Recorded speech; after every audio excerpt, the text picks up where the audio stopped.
Caleb Monroe did not send away for a wife because he was lonely. Lonely was something he knew how to handle. He had been lonely through 3 winters in the Montana wind, through nights when the coyotes screamed so close to the house it sounded like they were under the floorboards, through mornings when the coffee was burnt, the bacon was gone, and the only thing waiting for him outside was more work than one man could finish in a lifetime. No, Caleb sent away for a wife because the ranch was falling apart. The advertisement he put in the paper was short, plain, and meaner than it needed to be. Widower rancher seeks practical woman. Remote horse ranch. Hard work. No luxury. Must cook, mend, keep house, and not complain. He had written it twice, scratched out the word kind, and left it out. He didn't need kind. He needed someone who could boil beans, patch shirts, keep the stove burning, and maybe wash the smell of sweat and horse out of the place once in a while. The ranch sat 12 miles outside Virginia City, tucked against a hard ridge where the pines leaned crooked from years of wind. It had once been a good place. His father had broken the first horses there. His mother had planted lilacs by the porch. There had been a whitewashed barn, a hay shed, 3 fenced pastures, and a blacksmith shed out back where Caleb's father used to shoe horses for every freight wagon that passed through the valley. Now the lilacs were dead. The barn roof sagged like an old man's back. 2 pastures had gaps in the fence big enough for a mule to walk through sideways. The blacksmith shed was half collapsed, cold, and full of raccoon droppings, and Caleb owed the bank $480. 6 weeks, the letter said. 6 weeks before the note came due. He had read that letter so many times the paper had gone soft at the folds. So when the stagecoach came rattling into town under a sky the color of dirty tin, Caleb was not waiting with flowers. He was standing in front of the depot with mud on his boots, a 3-day beard on his jaw, and a hat pulled low enough to hide the fact that he hadn't slept much. The coach door opened. A woman stepped down. She was not young in the soft, hopeful way he had pictured, and she was not dressed like a woman trying to impress a husband she had never met. She wore a dark wool coat that hung straight from her shoulders, heavy boots blackened with travel grime, and leather gloves worn thin at the knuckles. In one hand she carried a carpet bag, in the other she carried a black iron toolbox. Caleb stared at the toolbox. The driver climbed down and reached for the trunk strapped to the rear of the coach, but the woman had already moved past him. "That one's mine," she said. Her voice was low, dry, and flat as a shovel blade. The driver laughed. "Ma'am, it's near 80 pounds. She looked at him, just looked. The driver stopped laughing. She grabbed the trunk handle, braced one boot against the wheel, and dragged it down herself. It hit the frozen mud with a hard thud. Something inside clanged like iron. Caleb stepped forward. "Ruth Bellamy?" She turned. Her eyes were not soft. They were dark brown, almost black, and steady in a way that made a man feel like he had already been judged and found inefficient. "You're Caleb Monroe," she said. "That's right." She looked him over. Not like a shy bride. Not like a woman measuring a man for romance. She looked at his coat, his boots, the dried mud on his cuffs, the split leather of his gloves. Then she looked past him at the road. How far? 12 miles. Wagon? Out front. Good. I've had 4 days of stagecoach stink, and I'm done being polite about it. Caleb blinked. He had expected nerves, maybe tears, maybe a woman asking where the church was, or whether he had a proper bed. Instead, she bent, picked up the iron toolbox, and nodded toward her trunk. "You taking that, or should I?" Caleb picked up the trunk before he could think of an answer. It was heavier than it looked, much heavier. It pulled at his shoulder and made something deep in his back complain. "What in God's name you got in here?" he muttered. "My living," she said. They rode in silence for the first 6 miles. The wagon wheels hit every rut in the road. The horses tossed their heads against the cold wind. Caleb held the reins and kept his eyes forward, but he could feel Ruth beside him, still as a post, watching everything. She didn't ask about love. She didn't ask about children. She didn't ask whether he had ever been married before, though the answer was yes, and the grave behind the east pasture still held the woman who had been foolish enough to believe Caleb could keep a family safe. Ruth looked at the country instead, the brown hills, the black pines, the gullies cut deep by spring washouts, the thin line of smoke rising from distant cabins, where other men were either doing better than Caleb or lying about it more convincingly. When the Monroe place finally came into view, Caleb felt shame climb hot up his neck. There it was, his inheritance. A house with a porch that leaned left, a barn with burned boards still showing on one side from the lightning strike last summer, a corral gate tied shut with rope because the hinge had broken in August and he had never found time to fix it, a line of skinny horses standing head down against the wind, their coats dull, their hooves overgrown, their ribs a little too visible. Ruth said nothing. That made it worse. Caleb stopped the wagon near the porch and cleared his throat. "It ain't pretty," he said. "No," Ruth said. "It is not." He looked at her sharply. She climbed down before he could offer a hand. Her boots sank into the mud. She stood there a moment, turning in a slow circle, looking at the barn, the fence, the horses, the shed. Then her eyes stopped on the blackened wall of the barn. "How long ago did that burn?" "Last summer. And you left it like that?" "Had no time." Ruth turned to face him. "Fire doesn't care if you have time, Mr. Monroe." He almost snapped at her. He had a temper that came easy these days, quick and useless as a match in a rainstorm. But something in her face stopped him. She wasn't insulting him. She was stating a fact. He unloaded the trunk and carried it inside. The house smelled of old smoke, damp wool, bacon grease, and neglect. Ruth stepped in behind him and looked around. There were dishes in the wash basin, a pile of laundry near the wall, a cracked window stuffed with newspaper, a rifle on the table beside a stack of unpaid bills. The bed in the corner had been made badly, if made was the word for throwing a blanket over it and hoping no one looked closer. Caleb set the trunk down. "You can take the bed," he said. "I'll sleep by the stove."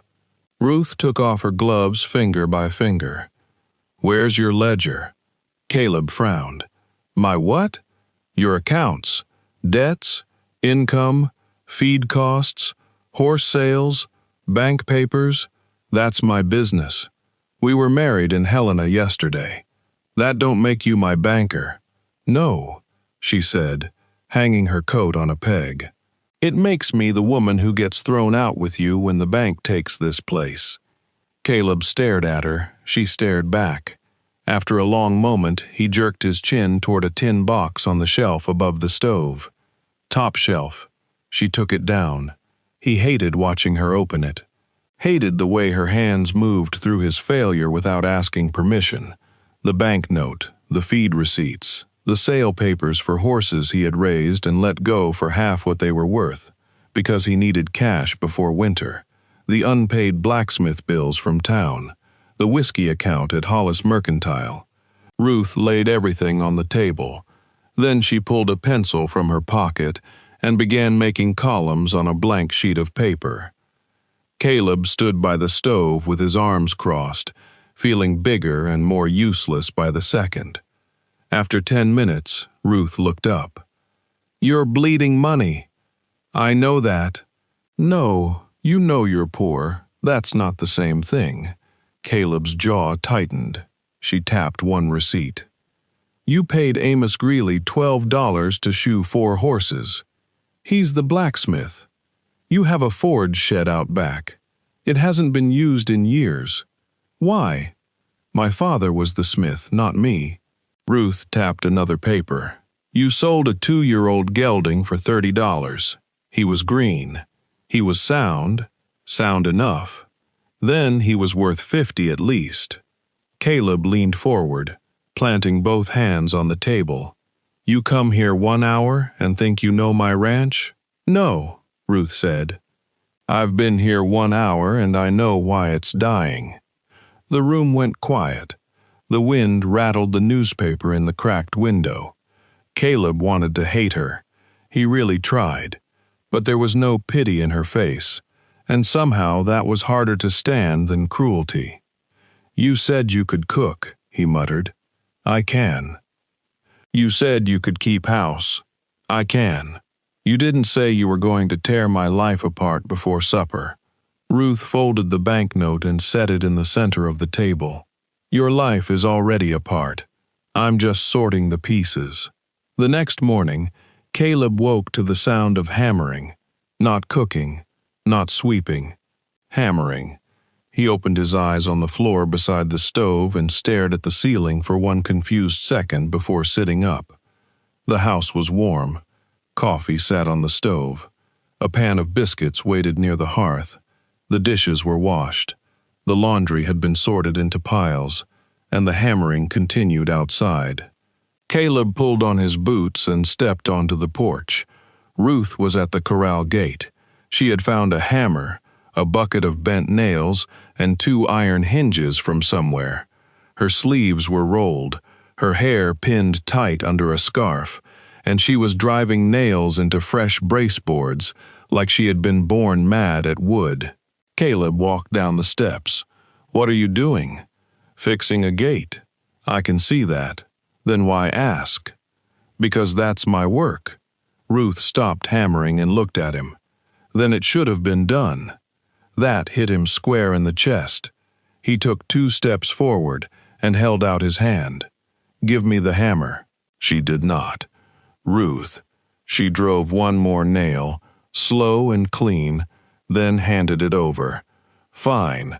You fix the gate. I'll start on the forge. Caleb almost laughed. The forge? Yes. You know anything about a forge?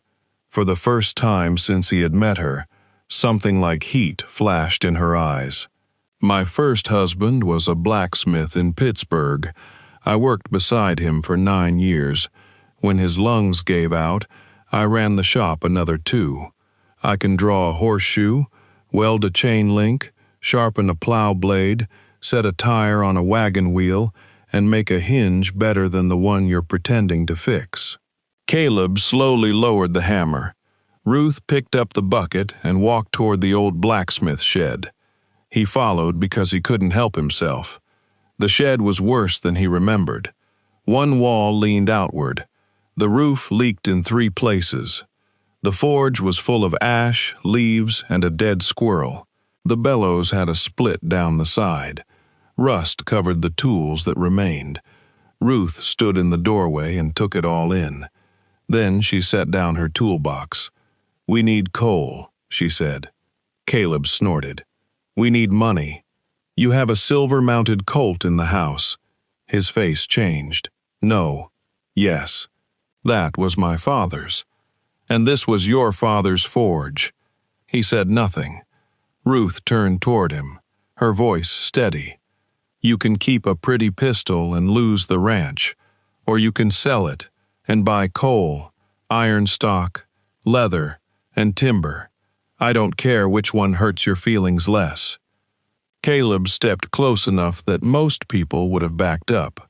Ruth did not move. Woman, he said, low and rough. You got a habit of stepping on sore places, and you have a habit of letting sore places rot. They stood there in the cold shed, eye to eye, while the wind pushed dust across the floor. That afternoon, Caleb rode into town with the colt wrapped in a piece of old cloth. He came back near sundown with coal, iron rods, 2 sacks of nails, a roll of leather, lamp oil, a new saw blade, and a face like a man who had swallowed gravel. Ruth was waiting by the forge shed. She looked in the wagon. "You sold it. I bought what you asked for." "That wasn't what I said. It's what you meant." She nodded once. "Good. We start now. We start in the morning. The roof leaks. It may rain tomorrow." Caleb stared at her. Then he climbed down from the wagon. They worked until dark. They patched the worst of the roof. They cleared the forge. Caleb hauled out rotted boards and old scrap, while Ruth cleaned tools, sorted iron, and repaired the bellows with leather from the supply wagon. She worked without drama, without complaint, without wasting emotion. By the time the first coal fire glowed in the forge, Caleb stood in the doorway and watched orange light move over her face. She held an iron rod in the coals until it turned red, then yellow. Then she pulled it free with tongs and laid it on the anvil. The first strike rang out across the yard. Clean, hard, certain. The horses lifted their heads. Caleb felt that sound in his bones. For the first time in months, the ranch sounded alive. 3 days later, the grass caught fire. It started east of the lower pasture, where a lightning strike hit a dry pine and sent sparks into dead brush. By the time Caleb saw the smoke, the wind had already found it. Fire ran across the field low and fast, a red line eating grass, leaves, fence posts, and everything else dumb enough to stand still. Caleb ran from the barn with a bridle in one hand. "Open the corral," he shouted. "We have to turn them loose." Ruth came out of the forge shed, soot on her cheek and a hammer in her hand. "If you turn them loose into smoke, they'll run blind. They'll burn if they stay. They'll break legs if they bolt through that fence." The horses were already panicking. They slammed against the rails, eyes white, nostrils wide, screaming in fear as smoke rolled into the yard. Caleb shoved past her. Ruth grabbed his sleeve with a grip like iron. "The old north lane," she said. "What?" "Your north lane runs between the stone wall and the creek bed. Open that gate and drive them through one at a time. The hinge is broken. I fixed it yesterday." Caleb stared at her.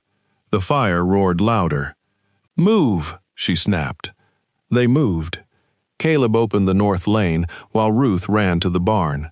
She pulled down chains, hooked them across the wide yard, and used 2 spare gates to narrow the opening so the horses could not flood through all at once. "Easy!" Caleb shouted, waving his hat. The first mare bolted, then slowed when the lane pinched. Another followed. Then 3 more. Ruth stood near the gate, smoke wrapping around her body, slapping a chain against a post to keep them moving in the right direction. A burning branch landed on the barn roof. Caleb saw it and felt his stomach drop. "Ruth, I see it." She grabbed a wet feed sack from a trough and climbed the side rail faster than he thought possible. Caleb cursed and ran after her.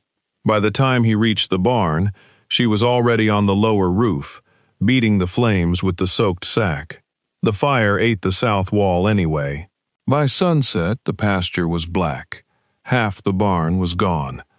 But the horses were alive. Caleb stood in the yard, coughing smoke. His shirt burned at one sleeve, his arms hanging at his sides. Ruth sat on an overturned bucket, face gray with exhaustion. Neither spoke for a long time. Finally, Caleb looked toward the north lane. "You fixed that hinge?" "Yes." "When?" "After you told me not to." He almost smiled, but it broke before it reached his mouth. "My father built that barn." Ruth looked at the burned beams glowing faintly in the dark. "Then we'll build another one that doesn't catch so easy." He laughed once, bitterly. "You say that like money grows under the floor." "No," she said. "Money is made, usually by people too tired to make excuses." The bank man came 2 weeks later. He arrived in a black buggy with polished wheels, wearing a bowler hat and gloves too clean for a ranch road. His name was Mr. Porter, and everything about him looked like it had never been rained on. Caleb saw him from the forge yard and felt his hands close into fists.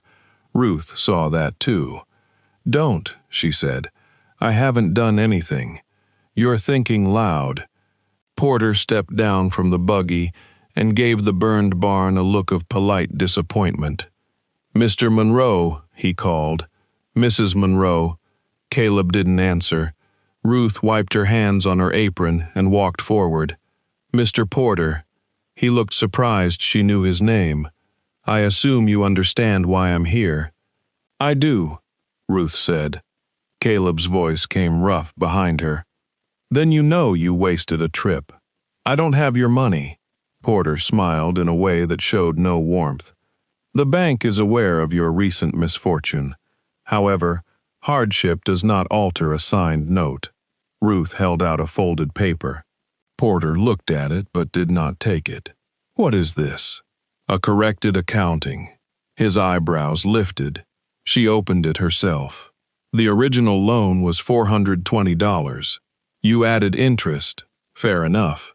But you also added a late inspection fee in March, a document fee in May, and a property risk surcharge after the barn fire. None of those are listed in the note Caleb signed." Porter's smile thinned. "Mrs. Monroe, bank calculations can be difficult for those without training." Ruth looked at him like he had just tracked mud across a clean floor. "I ran a shop ledger in Pittsburgh for 2 years after my husband died. I paid suppliers, collected accounts, handled contracts with 3 rail depots, and caught more than one man adding numbers he hoped a woman wouldn't read." Caleb looked at her. Porter cleared his throat. "The note still stands." "Yes," Ruth said, "and we will pay it." "With what?" She turned and pointed toward the forge shed. "Work." Porter almost laughed. Ruth continued before he could. "The army post near Bannock has wagons breaking axles every month on the mountain road. Freight teams are paying Amos Greeley in town to shoe horses, set wheel rims, repair chains, and fix brake hardware. He is slow, expensive, and drunk by noon." Caleb raised an eyebrow. That was true. Ruth stepped closer to Porter. "We have land on the road, a forge, water, pasture for teams, and a man strong enough to turn out work all day. I can handle the iron. Caleb can handle the horses. Give us 90 days, and we'll make the first payment in full." Porter's face hardened. "The bank does not invest in hopes." "No," Ruth said. "It invests in leverage. If you foreclose now, you get burned pasture, a damaged barn, and a ranch nobody wants until spring. Give us 90 days, and you get money." Porter looked from Ruth to Caleb. Caleb had not moved. He stood behind her like a storm with boots on. Porter tucked the paper into his coat. 60 days, 90, 75. Ruth held his gaze. "And the illegal fees come off the note." Porter's jaw worked once. "Fine."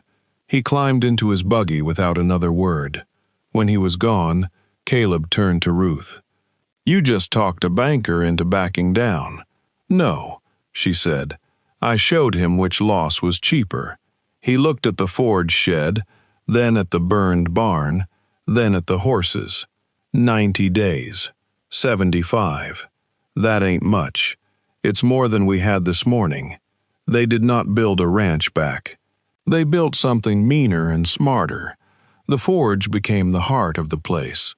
At dawn, Caleb chopped wood, hauled coal, watered horses, and repaired fencing. By mid-morning, he was holding hooves between his knees, while Ruth shaped shoes hot enough to throw sparks into the dirt. Freight drivers started stopping by after word spread that the widow from Pennsylvania could set a wagon tire tighter than any man in town. Ruth hated being called the widow. She hated it so much that Caleb corrected people before she had to. "Mrs. Monroe," he would say. That was all. The first week, they fixed 3 bridles, shod 8 horses, and repaired a broken wagon tongue. The second week, they replaced a cracked axle for a miner heading north with flour and blasting powder. The third week, 2 Army Teamsters came through with a wagon wheel wobbling so badly it screamed every time it turned. Ruth took one look at it and told them they'd be dead in a ravine before supper if they tried the pass. They laughed. She charged them double. They paid. At night, she counted coins by lamplight, while Caleb sat across from her, his big hands wrapped around a mug of coffee. "You ever get tired?" he asked one evening. "Yes." "You ever stop?" "No." He nodded like that made sense. For a while, they lived like partners in a war. Not husband and wife in any soft way. There were no long talks by moonlight, no sweet promises, no tender foolishness. They were too tired for that. Caleb slept near the stove most nights, though Ruth had told him more than once the floor was bad for his back. Ruth took the bed because Caleb insisted, and because she was practical enough not to argue forever over a useful mattress. But slowly, something changed. He learned she took her coffee black because sugar reminded her of hospital syrup. She learned he hated the sound of rain at night because it reminded him of the fever that took his first wife. He learned she hummed when she worked iron, a low tune with no clear melody. She learned he talked to horses like they were people, and to people like they were horses. By the end of the second month, they had enough money for half the payment. Not enough. Ruth knew it. Caleb knew it. Neither said it. Then the letter came. A freight wagon from the Sullivan Mining Company had broken down high on Elk Pass in early snow. 3 wagons, 12 mules, 6 men, and a load of food, tools, and payroll strongboxes were stuck near the ridge. The company needed a smith, fresh hardware, chains, and horse teams strong enough to drag the wagons down. They would pay in gold dust. Good gold dust. Enough to clear Porter's payment and buy timber for a proper barn. Caleb read the letter twice. No. Ruth looked up from the forge. No? Elk Pass is ugly in summer. In early snow, it's a coffin. So are unpaid notes. I'll go. We'll go. No. Ruth set down her hammer. Caleb knew that look by then. It meant the argument had already begun, and he was late. "You need me," she said. "I need you alive. You need a smith. You can lift iron. You can't shape it right in a snowstorm with a cracked wheel rim and a freezing team. I can bring the parts. And if the parts don't fit?" He said nothing. She stepped closer. "You think dragging me here made me your responsibility? I married you. You hired me by accident, married me by law, and partnered with me by necessity. Don't get confused now." The next morning, they loaded the wagon. Chains, iron straps, spare hubs, coal, tools, blankets, coffee, bacon, a small keg of nails, 2 rifles, 1 sawed-off 10-gauge shotgun that Ruth slid under the wagon bench without asking permission. Caleb saw it. He said nothing. They left before sunrise. The road to Elk Pass climbed through pine and rock, twisting along ledges where one bad wheel could send a wagon tumbling into empty air. Snow fell by noon, fine and hard, ticking against Caleb's hat brim. The horses leaned into the grade. The wagon groaned behind them. Ruth sat beside him with her ledger wrapped in oilcloth under one arm and a rifle across her knees. "You scared?" Caleb asked. "Yes. You don't look it. That's because fear is not a plan." By the second day, the road narrowed. The wind came screaming through the cut like it had teeth. Caleb kept both hands on the reins, shoulders braced, eyes fixed on the trail. Ruth watched ahead. She was always watching ahead. Near a bend where the road widened into a flat shelf, she touched his arm. "Stop." Caleb pulled the team in. 50 yards ahead, 3 riders blocked the road. They were not miners. They were not teamsters. They sat too loose in their saddles and too still in the cold, with hats low and rifles across their laps. Road agents. Caleb felt the old heat rise in him. The lead rider nudged his horse forward. He had a scar under one eye and a buffalo coat dark with sleet. "Morning," the man called. "Rough road for honest folks." Caleb did not answer. The man smiled. "That wagon looks heavy." "It is," Caleb said. "Company cargo?" "No." "Tools then? Horses? Maybe cash?" Caleb kept his voice calm. "Move your horse." The man lifted his rifle. "I believe there's a toll on this road." "There isn't." "There is today." Caleb measured the distance. Too far to rush. Too close to miss. He could reach for the rifle, but the man would fire before Caleb cleared the scabbard. Then Ruth stood. Caleb's stomach dropped. She stepped onto the footboard of the wagon, coat whipping in the wind, shotgun already in her hands. Both hammers clicked back. The sound was small. It still cut through everything. The scarred man turned his rifle toward her. "Lady, sit down before you get hurt." Ruth's voice carried clean across the road. "This wagon is carrying coal, iron, and blasting caps for a mining rescue. You fire into it, you may kill us. You may also blow this whole ledge off the mountain." Caleb did not look at her. Blasting caps? They had no blasting caps. The road agents did not know that. Ruth continued. "This gun is loaded with buck and ball.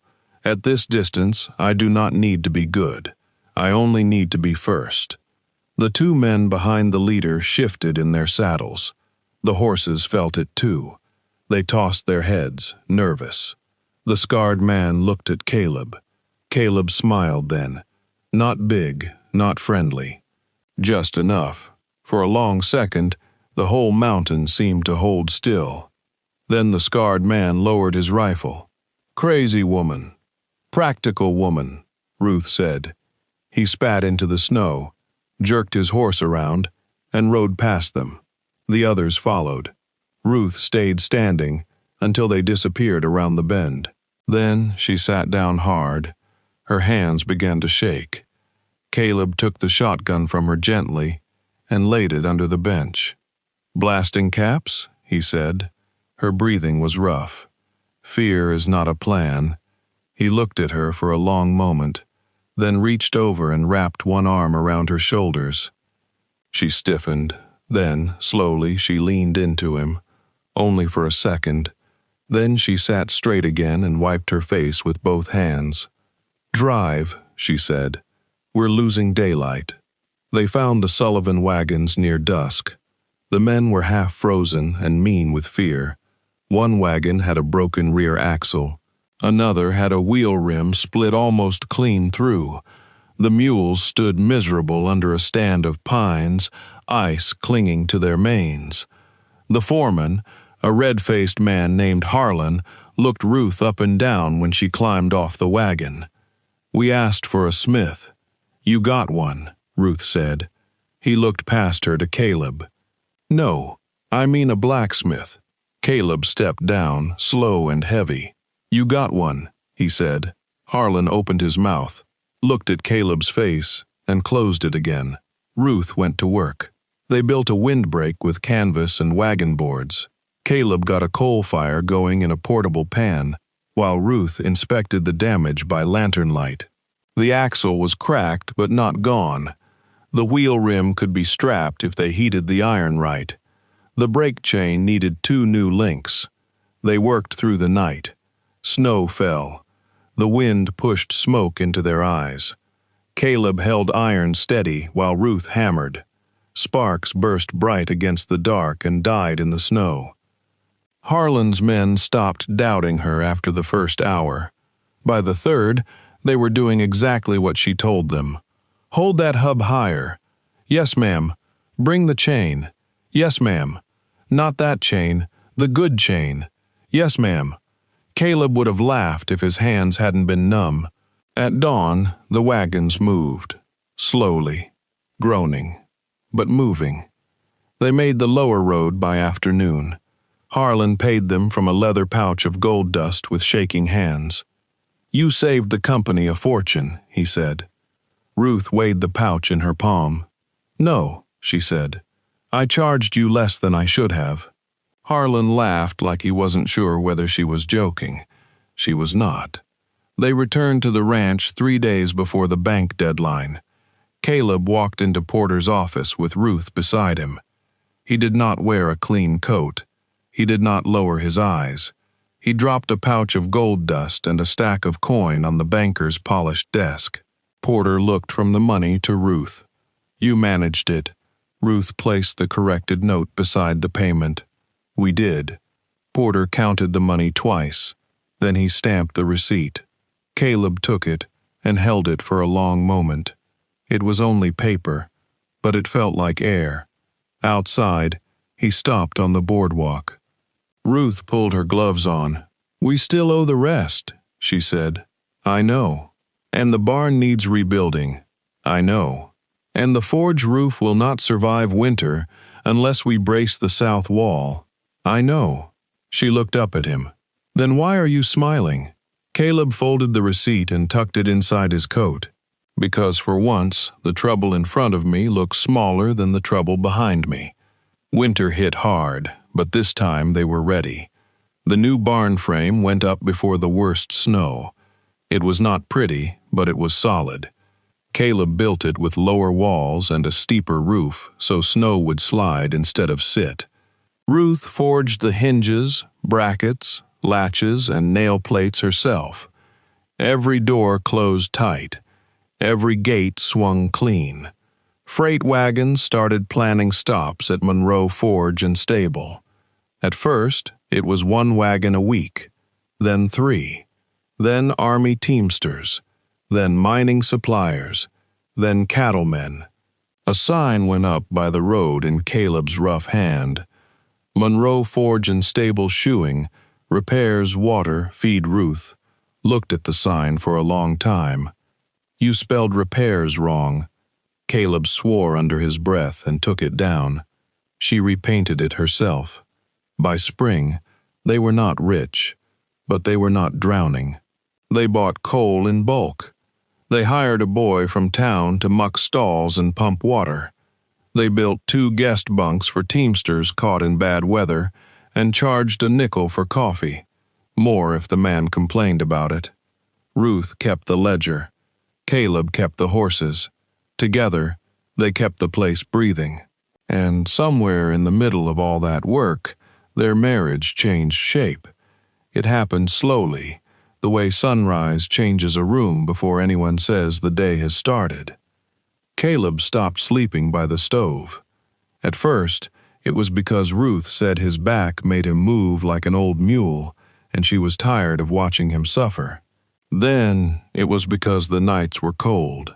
Then, it was because neither of them brought it up anymore. He learned to leave coffee for her before he went out. She learned to save the last biscuit for him and pretend she was full. He fixed a shelf near the forge for her tools and made sure no one touched them.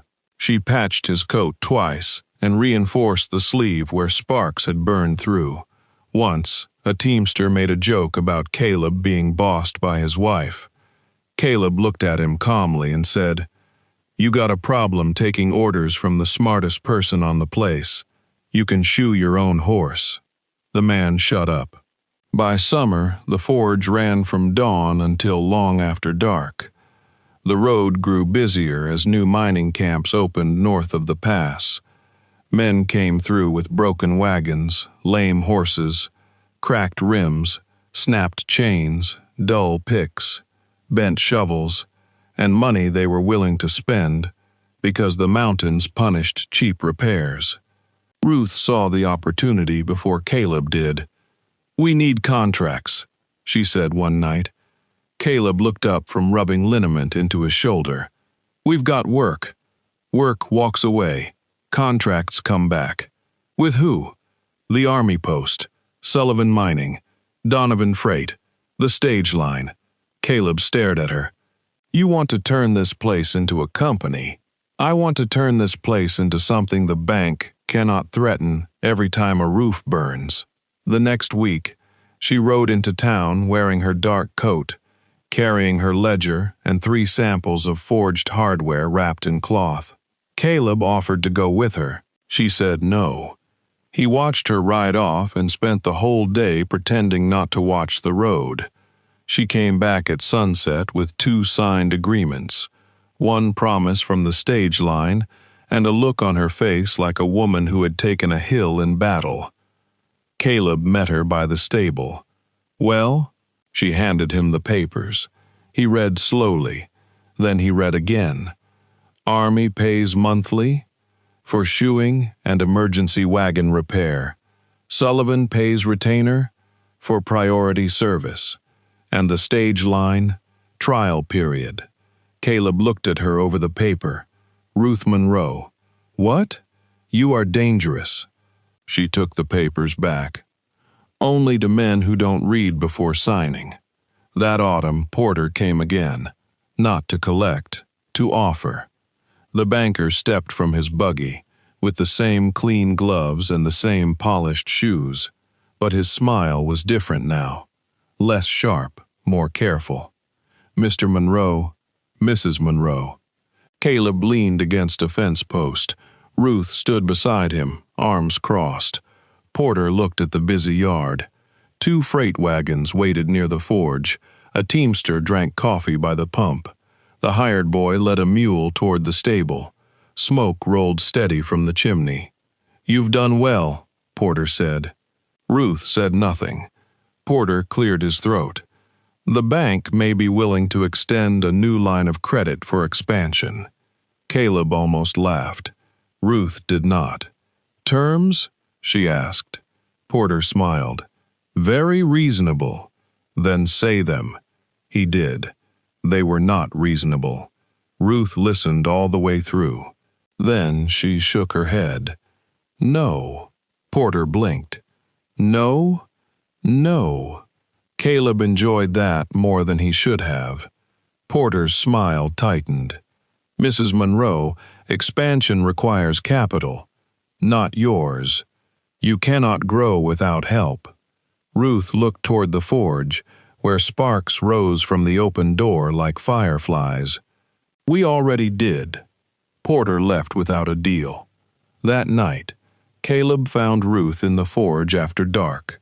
The fire had burned low. She stood with one hand on the anvil, staring at nothing. You all right? He asked. She nodded. You sure? No. He stepped inside. For a while, neither of them spoke. Then Ruth said, When my first husband died, men came into the shop every week, telling me what I had to sell. The tools, the contracts, the building. One man offered me $20 for an anvil worth 5 times that, and told me I should be grateful because a woman alone had no use for iron. Caleb leaned against the doorway. What did you do? I hit the anvil with a hammer until he left. Caleb smiled softly. That sounds like you. She looked at him then. I came west because I was tired of men waiting for me to fail. Caleb crossed the room slowly. And now I'm scared they'll stop waiting and start trying harder. He reached for her hand. Her fingers were rough, scarred, and warm from the forge. Let them try, he said. They'll have to come through both of us. She looked down at his hand wrapped around hers. Then she let out a breath she had been holding for years. Both of us, she said. 3 years passed. The ranch that had once looked like it was losing a fight with the weather now stood square against the ridge. The barn was rebuilt in red timber with a stone foundation. The forge had doubled in size. A second chimney rose beside the first. A bunkhouse sat near the creek for hired hands and drivers caught by storms. The old corral had been replaced with 3 fenced lots, Each gate hung on Ruth's hinges, and each latch closing with a clean iron click. The sign by the road was bigger now. Monroe Forge and Stable Company horses, wagon repair, ironwork, feed. Water Caleb stood on the porch one frosty morning with a tin cup of coffee in his hand. His beard had more gray in it now. His shoulders were still broad, but his movements had slowed into something steadier than force. He no longer looked like a man bracing for the next blow. He looked like a man who knew he could take it. The front door opened behind him. Ruth stepped out with the ledger under her arm. She wore a dark wool dress, plain and practical, but well made. Her hair had silver at the temples. Her hands were still scarred. No amount of money had softened them, and Caleb loved that most of all. She joined him at the railing. "Stage wagon due by 10, she said. Army team by noon. North pasture fence needs checking. Already sent Daniel." She looked at him. "The Sullivan account is late. I know. I'll write them. I know." She narrowed her eyes. "You are very calm this morning." Caleb took a sip of coffee. Was thinking. That's rarely quiet. He smiled. Down by the forge, the new hired smith struck hot iron. The sound rang out across the yard. Clean, hard, certain. Just like the first night Ruth had brought the dead forge back to life. Caleb looked at the barn, the wagons, the horses, the smoke, the road stretching toward the mountains. Then he looked at her. "I thought I needed a woman to cook beans and wash shirts." Ruth's mouth twitched. "You did need that. Badly." He laughed low. "I thought this place was dying because I wasn't strong enough to hold it." Ruth rested the ledger on the porch rail. "You were strong enough to hold it. You just couldn't rebuild it alone." Caleb set his coffee down. He took the ledger from her hands and placed it beside his cup. She raised an eyebrow. "Careful. That book is worth more than your first team." "I know."